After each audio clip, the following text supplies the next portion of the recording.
네, 발표 시작하겠습니다. 이번에 가져온 논문은 Dfix 3D라는 논문이고, 원래는 저도 VLM 쪽 논문을 리뷰하려고 하다가 다양성이 너무 줄어드는 것 같아서 다양성을 위해서 좀 다른 논문을 가져와 봤습니다. 그래서 기본적으로 제목을 보시면 3D 리컨스트럭션을 할 때 디퓨전 모델을 활용해서 좋게 만들겠다가 주된 내용이고, 그래서 여기서 제일 중요하게 볼 지점은 이제 싱글 스텝 디퓨전 모델을 썼다라는 거고, 그리고 한 번 더 얘기하자면 이제 스파스한 뷰에서 3D 리컨스트럭션을 할 때 싱글 스텝 디퓨전 모델을 쓰겠다라는 거고, 이 3D 리컨스트럭션에는 너프랑 3DGS 그 두 개가 다 속해 있습니다.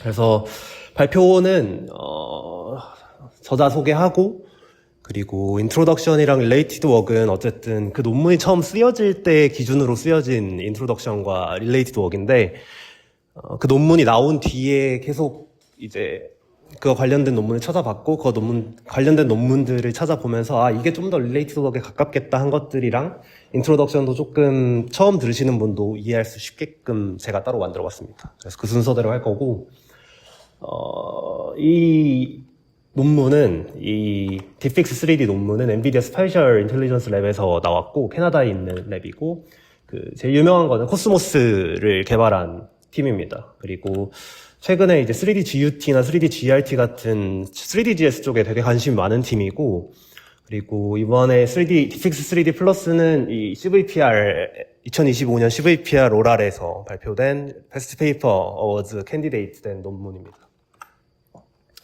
그래서 제가 영상을 하나 먼저 보여드릴 건데, 영상 보시기 전에 좀 집중해야 될 포인트가 뭐냐면 이 아티팩트예요. 3D 리컨스트럭션이 된 이후에 보면 이런 식으로 아티팩트가 생기게 되는데, 그 다음 영상에서 이 아티팩트의 움직임을 조금 따라가 주시면 좋을 것 같습니다. 그래서 아티팩트가 되게 어색하게 공중에 떠 있는 모습을 볼 수 있는데, 또 마지막 뷰에 가서는 아티팩트가 어디 있는지 못 찾게 됩니다. 그래서 실제로 아티팩트가 저기 있는데 이 상황에서는 저걸 아티팩트라 볼 수 있느냐, 이 문제고, 그래서 첫 번째랑 마지막 뷰를 다시 한번 보여드리면, 첫 번째 뷰에서는 동상 앞에 분명히 아티팩트가 있었는데 마지막 뷰 기준에서는 아티팩트가 사라진 모습입니다. 왜냐하면 저 아티팩트가 사실 저 아파트에 있는 유리창, 아파트인지 아닌지 어떤 건물의 유리창을 근사하기 위해서 나온 아티팩트이기 때문입니다. 그래서 이게 왜 일어나냐를 이제 여기선 따로 설명하고 있지 않은데, 대부분의 분들이 3D 리컨스트럭션에 대한 백그라운드가 없으신 걸로 알아서 제가 설명을 좀 해드리려고 자료를 좀 만들어 봤습니다. 그래서 이 앞에 있는 동상을 빨간색이 아니지만 빨간색이라고 가정할게요. 좀 설명을 위해서. 그리고 뒤에 있는 이 건물, 동상 뒤에 있는 건물을 초록색이라고 할 거고, 뒤에 이 유리창에 있는 건물을 파란색이라고 할게요. 그거를 3D 뷰에서 탑 뷰에서 보면 이런 식으로 구성이 되어 있잖아요. 그걸 어떠한 뷰에서 봤을 때, 아까 그 아티팩트가 있는 뷰에서 봤을 때 이런 식으로 3D에서 볼 거고, 이것 또한 2D로 바꿔보면 2D에서 이런 식으로 보게 됩니다.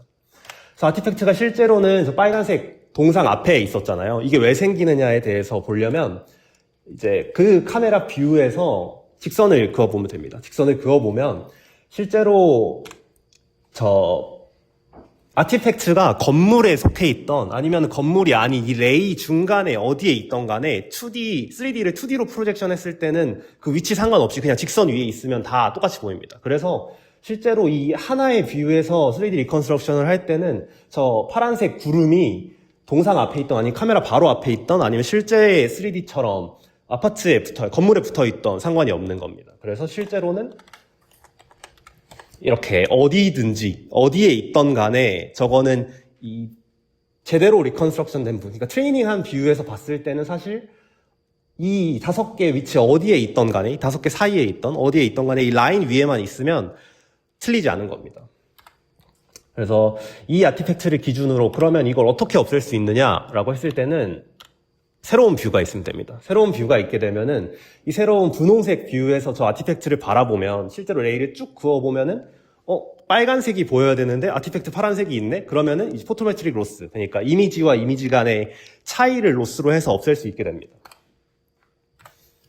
그래서 이제 중요한 건, 만약에 새로운 뷰, 또 다른 뷰가 있게 되면은 아티팩트를 쉽게 없앨 수 있다라는 거를 소개해 드리려고 이런 예시를 좀 가져왔고요.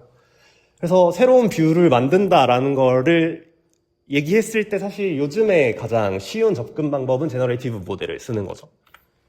근데 제너레이티브 모델에도 좀 문제가 있습니다. 이거는 다른 디퓨전 모델을 활용한 3DGS 논문에서 발췌해온 그림인데 바로 컨시스턴시가 없다는 겁니다. 만약에 저희가 한 씬을 복원하고 싶은데 그 씬에 대해서 여기 분명히 앞에 마이크가 있었는데 이쪽에서 씬을 제너레이션 했을 때 여기 마이크가 없으면 안 되잖아요. 그래서 뷰를 제너레이션 할 때 씬 이제 3D 리컨스트럭션을 위해서 이제 씬을 만들어야 할 때 가장 중요한 컨시스턴시인데 이런 식으로 사람이 있고 이 사람을 배트맨 옷을 입고 있는 사람이라고 디퓨전 모델에 넣어서 이 4개의 사진을 바꿔보면은 컨시스턴시가 없기 때문에 이 상태로 3D 리컨스트럭션을 하게 되면은 되게 엉망으로 나오게 됩니다. 그래서 제일 중요한 거는 컨시스턴시를 챙겨주는 것이다 라는 거를 생각해 주시고 그래서 제가 원래 이 논문에는 릴레이트 워크에 제가 가져온 릴레이트 워크이 없는데 이 뒤에 나온 논문 중에서 디퓨전 모델을 쓴 논문들이 있어가지고 저는 이걸 릴레이트 워크로 좀 가져왔습니다. 여기서도 똑같이 이제 중요하게 보는 게 컨시스턴시고 보시면 방법론을 엄청 간단하게 소개해 드리자면 이런 뷰가 이런 신세틱 뷰 그러니까 저희가 원래 리컨스트럭션 하려는 뷰가 있으면 이걸 가지고서 3D 리컨스트럭션을 먼저 하고 거기에 어떤 이런 토끼를 추가하고 싶은 겁니다. 그러면 토끼 메쉬를 여기 넣은 다음에 이제 이 5개의 뷰에다가 이 5개의 마스크를 넣어서 브라운 버니라는 걸 입력해가지고 레퍼런스 뷰를 만듭니다. 그 다음에 이제 또 이 5개의 뷰로만으로는 3D 리컨스트럭션이 잘 안 되니까 여러 개의 뷰를 만들어야 되잖아요. 그래서 근데 만약에 또 이 방법을 통해서 브라운 버니라고 하면은 이 브라운 버니와 다른 모양의 브라운 버니가 나올 수 있단 말이죠. 그래서 여기서는 이걸 레퍼런스 시트라는 개념으로 사용합니다. 그래서 이 다음부터는 이 레퍼런스 시트에다가 여기만 이렇게 또 빈 걸 놓고 여기에만 마스크를 주어서 여기만 복원하는 식으로 이미지를 계속 만들어냅니다. 이게 여기서 제안하는 컨시스턴시를 어떻게 유지하냐에 대한 방법론을 여기서는 레퍼런스 시트라는 방법을 사용한 거고요. 두 번째는 이 논문은 비디오 디퓨전과 3D 프라이어를 활용했습니다. 비디오 디퓨전 자체에서 어차피 그런 전체적으로 나오는 결과값이 컨시스턴시를 가지게끔 하는 게 이미 내재되어 있기 때문에 비디오 디퓨전에선 컨시스턴시를 지킬 수 있고 거기 플러스해서 이미지들을 이제 마스터나 더스터나 이런 류의 포인트 클라우드를 만드는 걸 가지고 3D 임베딩을 한 뒤에 그 임베딩을 이 유닛 안에다가 계속 넣어줌으로써 컨시스턴시를 유지했다라고 볼 수 있습니다. 그래서 새로운 뷰를 만들어야 아티팩트를 지울 수 있고 그 아티팩트를 지우기 위해 새로운 뷰를 제너레이션 해야 되는데 그 제너레이션 할 때 제일 중요한 점은 컨시스턴시다라고 흐름을 일단 생각하시면 될 것 같고 그래서 이 모델에서 이 논문에서도 그런 3D 디퓨전 모델을 만들어줍니다. 여기서 만든 3D 디퓨전 모델은 이런 식으로 언더 리컨스트럭션 된 잘 복원을 못한 뷰에서 어떤 디퓨전 모델을 통과하면 깔끔한 뷰가 나오게끔 하는 것이 목적이고 이거를 이 논문에서 디픽스라고 부릅니다. 디픽스는 모델 자체고 이 디픽스라는 명명이 되게 많이 될 텐데 디픽스 플러스 3D, 디픽스 3D 플러스 이런 식으로 많이 나오는데 좀 헷갈리실 수도 있고 그래서 디픽스는 디퓨전 모델이다 라고 생각하시면 훨씬 편할 것 같습니다.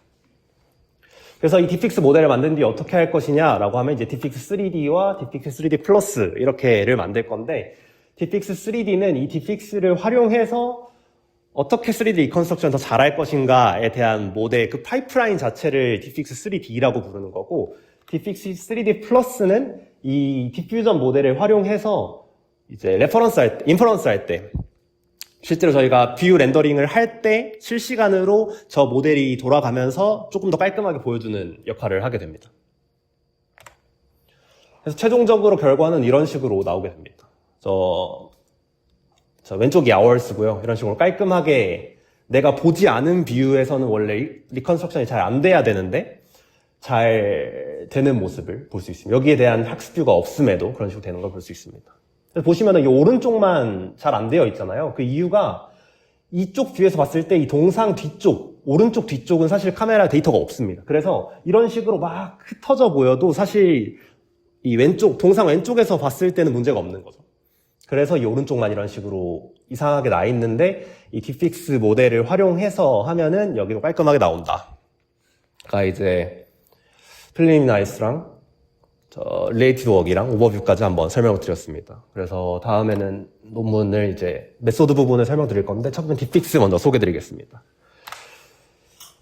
결국 하고 싶은 거는 더러운, 그러니까 언더 리컨스트럭션 된, 이걸 설명 안 드렸네요. 나 앞에 한 번 더 짚고 갈게요.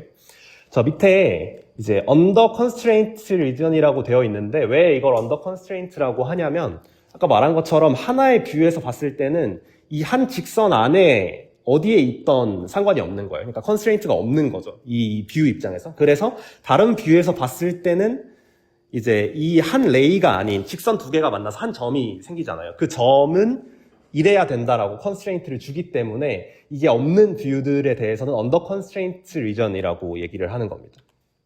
그래서 우리는 이 언더 컨스트레인트인 지역을 깔끔하게 바꿔주는 디퓨전 모델을 학습할 건데 이 학습 모델의 베이스는 SD 터보를 활용했고 SD 터보는 스테이블 디퓨전 모델 중에서 싱글 스텝 모델입니다. 그래서 인퍼런스가 굉장히 빠르고 이미지 투 이미지 트랜슬레이션 태스크에 되게 효과적이라고 알려져 있습니다. 그래서 여기서 학습하는 거는 가운데 있는 유넷이랑 이제 뒤에 VA 디코더에만 로라 웨이츠를 붙여서 활용하는데 이거는 이제 SD 터보를 활용한 픽스 투 픽스라고 이미지를 어떤 이미지를 단일 이미지를 인풋으로 넣었을 때 단일 이미지를 아웃풋으로 주는데 그때 이제 어딘가를 수정해서 보내주는 그런 모델에서도 사용하는 방법론이고 그래서 여기서는 근데 픽스 투 픽스랑 다르게 인풋에다가 레퍼런스 뷰가 같이 들어갑니다. 레퍼런스 뷰는 그냥 인풋 뷰에서 가장 가까운 학습 데이터에 있는 뷰를 가져가고 그렇기 때문에 이 뒤에 블락에서 되게 좀 다른 모양새가 있는데 원래 유넷에서 그냥 레즈 블락 들어간 다음에 레즈 블락 뒤에 셀프 어텐션이 들어가게 되고 이 셀프 어텐션을 원래 할 때는 하이트와 위드가 이제 1차원으로 변경된 뒤에 그 1차원 안에서 셀프 어텐션이 진행되게 되는데 여기는 지금 이 레퍼런스 뷰가 들어간 뒤에 인풋 뷰와 레퍼런스 뷰가 같이 들어간 뒤에 이제 인베딩이 두 개가 나오게 됩니다. 그래서 Z가 두 개가 나오게 되는데 이 Z 두 개를 V라는 차원에 스택해서 같이 이제 유닛에 들어가게 되는데 이렇게 되면은 사실 원래 사용하는 2D 디퓨전의 웨이츠를 그대로 사용할 수가 없어요. 왜냐하면 V라는 차원이 하나 더 들어갔기 때문에.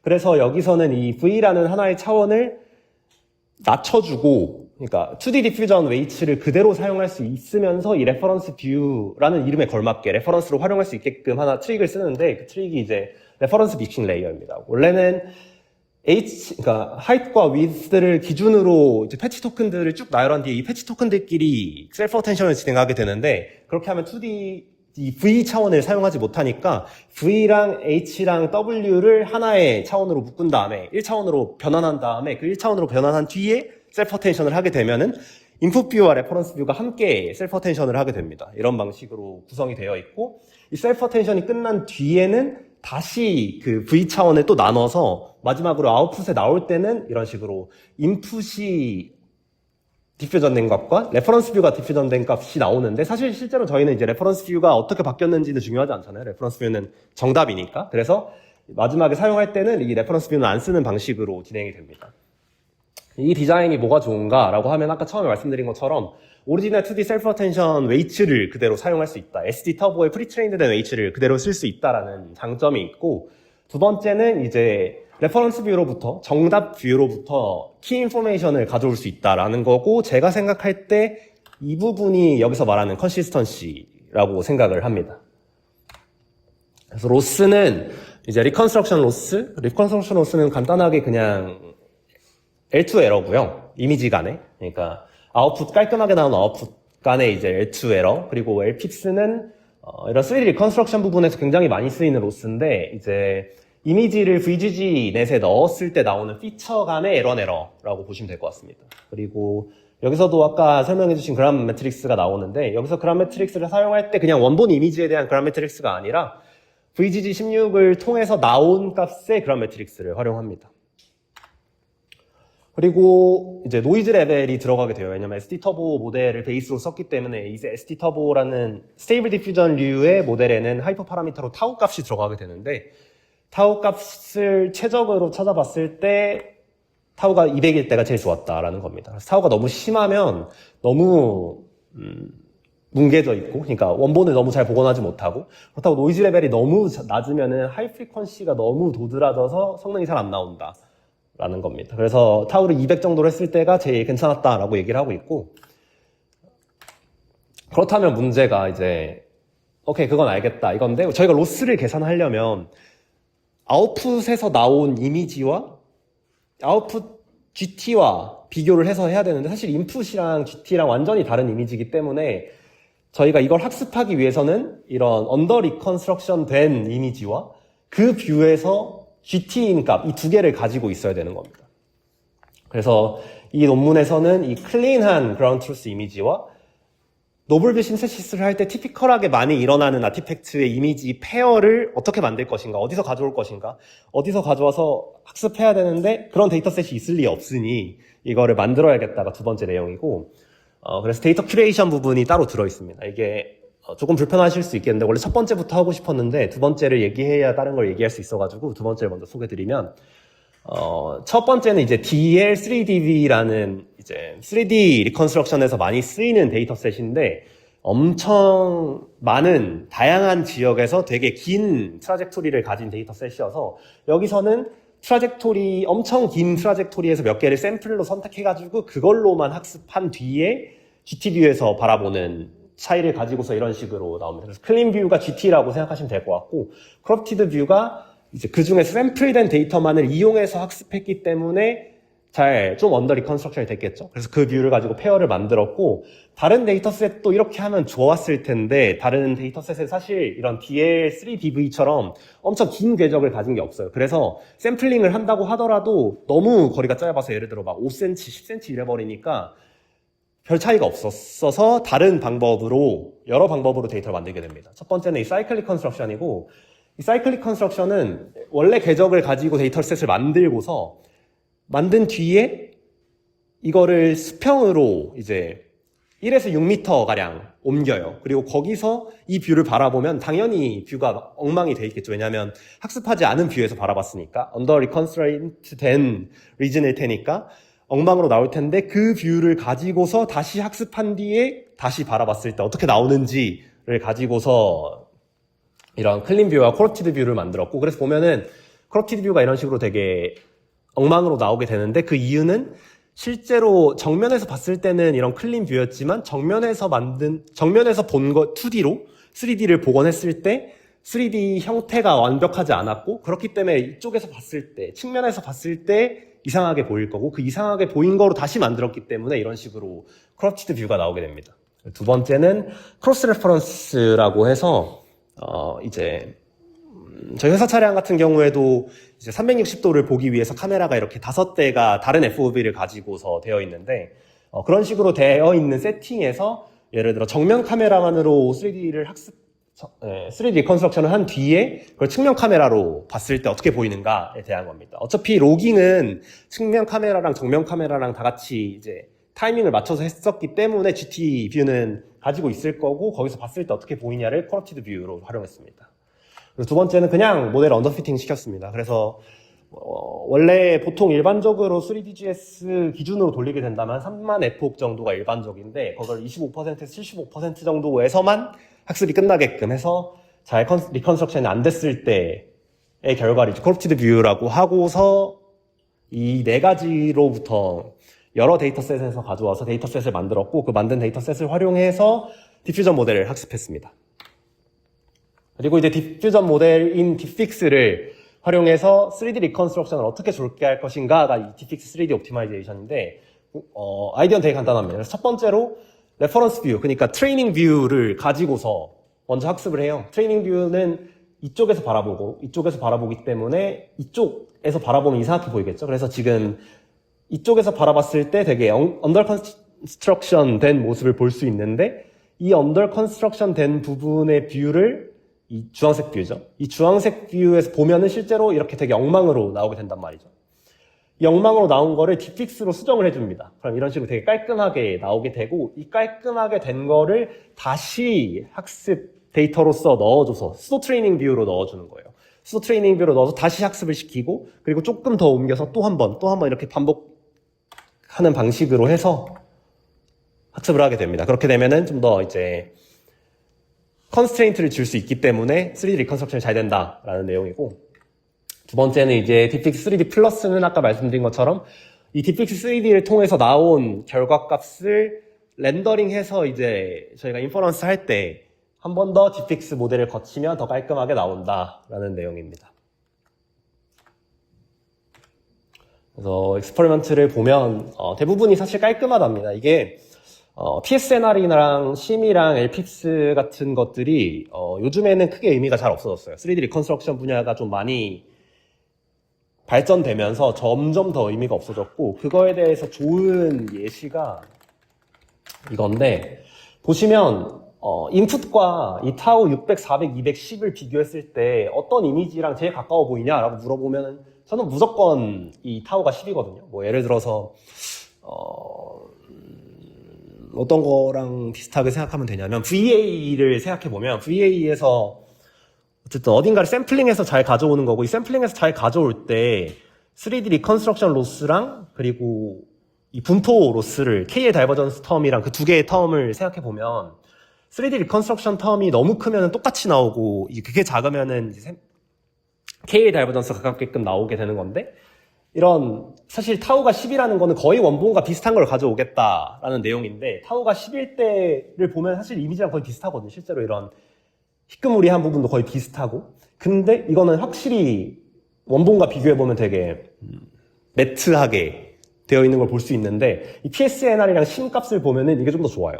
그래서 실제로 요즘의 3DGS 쪽에서 PSNR과 심값은 그렇게 크게 의미가 없다라고 되게 얘기가 많이 되고 있는 상황입니다. 그래서 요즘의 3DGS를 볼 때는 그렇게 이 밑에 있는 값이 크게 유의미하진 않다라는 걸 아시면 좋고, 물론 유의미하지만 크게 유의미하지 않다라는 걸 보시면 되고, 그래서 일반적으로 퀄리테이티브 리절트를 보는 게 훨씬 더 건설적입니다. 그래서 보시면 이런 정면 뷰로 학습을 했기 때문에 이쪽을 쭉 달려오고 있다고 생각하면 사실 이 뒤쪽을 볼 수가 없잖아요. 그렇기 때문에 여기가 언더 리컨스트럭션이 된 건데, 딥픽스를 쓰면은 안 본 뷰지만 디퓨전 모델을 활용해서 대충 이 건물이면 이 건물의 옆면이면 이쪽은 이렇게 생겼겠지라는 거를 근사하고, 그 근사한 걸 수도 트레이닝 뷰로 활용해서 이런 식으로 3D 리컨스트럭션 했더니 비슷하게 나오더라 라는 내용입니다. 그래서 여기도 딥픽스 3D만 썼을 때, 그리고 딥픽스 3D 플러스 맨 마지막에 한 번 더 인퍼런스 할 때 좋게 했을 때 확실히 더 좋게 나오는 모습을 볼 수 있습니다. 그리고 여기서는 이제 섞은 여러 개들을 이제 보여준 건데, 처음엔 딥픽스만 썼을 때, 그러니까 이 딥픽스라는 거는 이 널프 팩터에서 나온 결과값을 모델을 통해서 이렇게 봤다는 거고, 이 싱글 스텝 3D 업데이트는 그냥 3D 업데이트를 이제 그냥 딥픽스로 나온 본 뷰를 가지고 그냥 한 번만 업데이트 해줬을 때, 그리고 딥픽스 3D는 아까 얘기한 그 프로그레시브 업데이트를 했을 때, 그리고 딥픽스 3D 플러스는 딥픽스 3D로 학습한 거를 한 번 더 깔끔하게 봤을 때 이런 식으로 좋아진다라는 거를 보여준 사례입니다. 네, 발표는 여기까지 마치겠습니다. 감사합니다.